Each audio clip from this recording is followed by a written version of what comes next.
തുടർച്ചയ്ക്ക് ഏറ്റവും സന്തോഷകരമായ സുഖ സൗകര്യങ്ങളോടുകൂടിയ സമാധാനത്തോടു കൂടിയുള്ള ഒരു ജീവിതം വേണോ വേണ്ടയോ എന്നുള്ള ഒരു ഒറ്റ തീരുമാനം എടുത്താൽ മതി.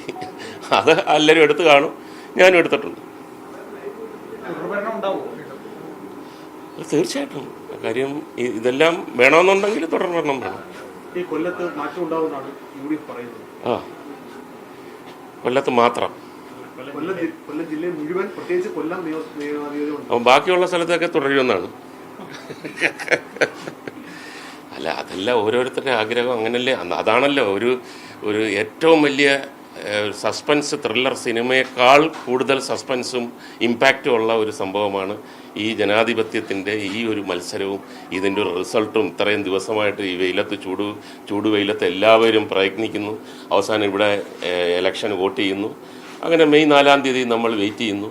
കാര്യം ഇതിനപ്പുറത്തൊരു ജനാധിപത്യ പ്രക്രിയ, അതിൻ്റെ ഒരു രസം നമ്മൾ ആസ്വദിക്കുന്ന പോലെ എനിക്ക് തോന്നുന്നില്ല മറ്റുള്ള സംസ്ഥാനങ്ങൾ ഇങ്ങനെ ആസ്വദിക്കുന്നുണ്ടെന്ന്.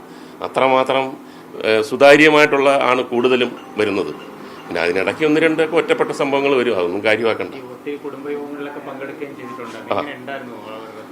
തീർച്ചയായിട്ടും അവർ ഓരോ പ്രാവശ്യവും ഇങ്ങനെ കൂടുതൽ ഈസി ആയിട്ടാണ് നമ്മുടെ കുടുംബയോഗങ്ങളെല്ലാം. കാര്യം ചെല്ലുമ്പോൾ തന്നെ അവർക്ക് നമ്മൾ പറയുമ്പോഴത്തേക്ക് എവിടെയാണ് അവർക്ക് സന്തോഷം വരുന്നത്, ചിരി വരുന്നത്, ശ്രദ്ധിച്ചിരിക്കുന്നത്, ഇതൊക്കെ തന്നെ വളരെ പോസിറ്റീവായിട്ടുള്ള ഒരു സമീപനമാണ് എല്ലാവരുടെ ഭാഗത്തു നിന്നും ഉണ്ടായിട്ടുള്ളത്.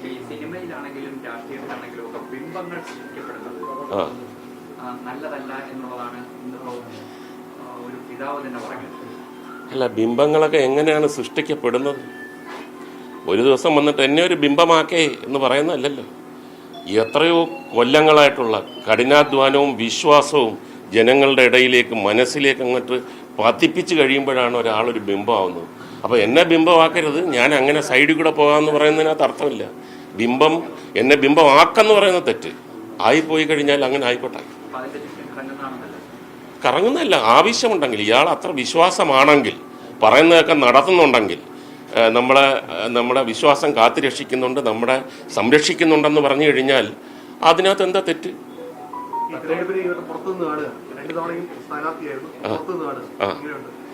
അല്ല, അത് നമ്മൾ ഇപ്പം ഷംസീർ ഉൾപ്പെടെ, ഗോവിന്ദൻ മാഷ് ഉൾപ്പെടെ 2 ടേം പൂർത്തീകരിച്ചവർ പുറത്ത് നിൽക്കുന്നു എന്ന് പറഞ്ഞു കഴിഞ്ഞാൽ അത് ശരിക്കും പറഞ്ഞാൽ പുതിയ ആൾക്കാർ വരണം. അത് നമ്മുടെ ഈ പാർട്ടിക്ക് ഉള്ള ഒരു വലിയൊരു പ്ലസ് പോയിന്റായിട്ടാണ് ഞാൻ കണക്കാക്കുന്നത്. അല്ല, അത് മേളിൽ നിന്നുള്ള തീരുമാനമാണ്. വിജയസാധ്യത ഇപ്പോഴ് അതിന് പകരം എന്നൊക്കെ പറഞ്ഞ് ഒരുപാട് കാര്യങ്ങൾ നോക്കുമ്പോഴത്തേക്കാണ്. നൗഷാദിന് മാത്രമല്ല, തിരുവനന്തപുരത്ത് നമ്മളെ 10 കൊല്ലമായിട്ട് കാണുന്ന എല്ലാവരും, ഭൂരിപക്ഷം ആൾക്കാരും മത്സരത്തിൽ പങ്കെടുക്കുന്നുണ്ടല്ലോ. അതൊക്കെ അതിൻ്റെയൊക്കെ ഒരു ക്രൈറ്റീരിയ ഉണ്ട്. അതൊക്കെ രാഷ്ട്രീയമായിട്ടുള്ള തീരുമാനങ്ങളാണ്.